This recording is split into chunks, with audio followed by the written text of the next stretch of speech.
Hi, welcome back to Couples Therapy Bites. Where we serve up bite-sized pieces of psychological education to make your relationship even better. I'm Stephen. I'm Erin.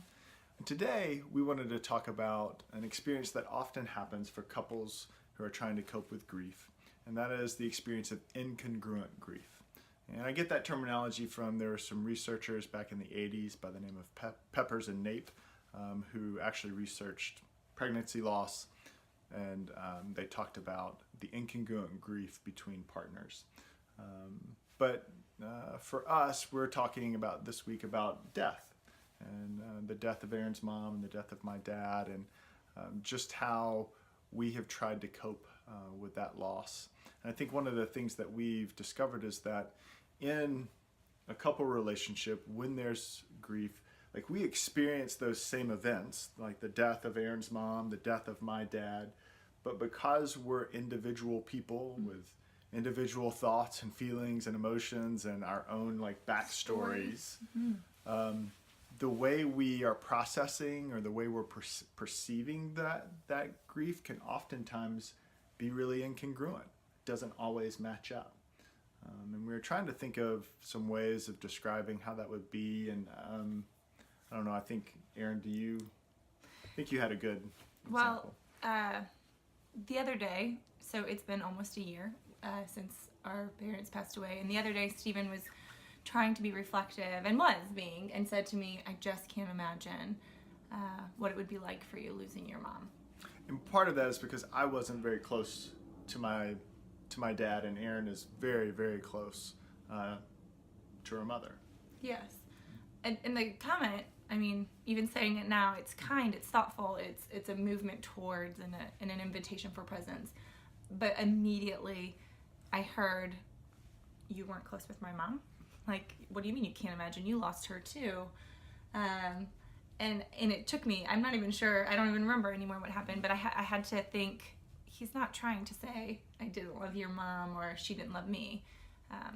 But it was very obvious we were having different experiences. And I think the incongruity is, I know that, Erin has had, 30 plus years of life with her mom, her childhood, all these experiences of being a daughter to this wonderful woman. And I didn't have that kind of experience with my parents. And so what I was trying to say, and I loved her. I loved her mother. I feel like I was close to her mother. I wish I could have been closer. I wish I'd tried to be closer a lot of times. But I can't connect with that lifetime of being with a parent and then not having that parent. And that's what I was trying to say. And that's where the incongruity is. Like, wait, our stories aren't exactly the same. Our experiences aren't exactly the same. And it's so easy, like Erin was saying, like she wanted, like that statement initially. It hurt my feelings. Yeah. And it stung. It was a stinging comment. Right. And it really could have led to a huge argument and, even, it just could have gone bad, and I think that's so often happens, and when couples are trying to cope with things. And so I think that what we've realized is we have to constantly try and think the best of our partner, and realize, what, their grief is not going to be exactly like my grief. And I don't need to make their grief like mine. What I need to do is we can connect in the idea that there is a little bit of a disconnect. Right. That we don't fully understand one another. And so I can think about, like, man, I don't think Erin really fully understands me in this whole process. And that can hurt sometimes, or that can be frustrating. And then I can say, you know what? I imagine Erin probably feels that same way about me. And you can talk about that. And that's a place where you can connect, and a place where you can like understand one another's experience more, I think. The connection and the disconnection. Yeah. It's been really helpful. Yeah. And we used an example of when it didn't explode into a fight. There has been plenty of times over the past year where... It's gone bad. Yeah. It's gone really bad. And because it will, and it's hard, and that's not the point. Yeah. We're not by any means perfect in this.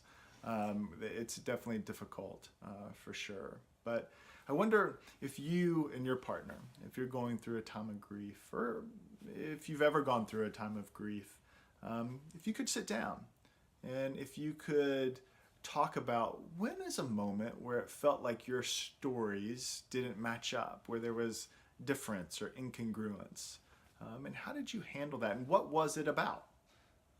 What created that difficulty? And then talk through it. And in talking through it, maybe what you can do is connect in that disconnect with one another. So give it a try. Let us know how it goes. Yeah, tell us about it. We'd love to hear from you. Don't forget to subscribe to the channel, and we'll see you tomorrow. Thanks. Thanks.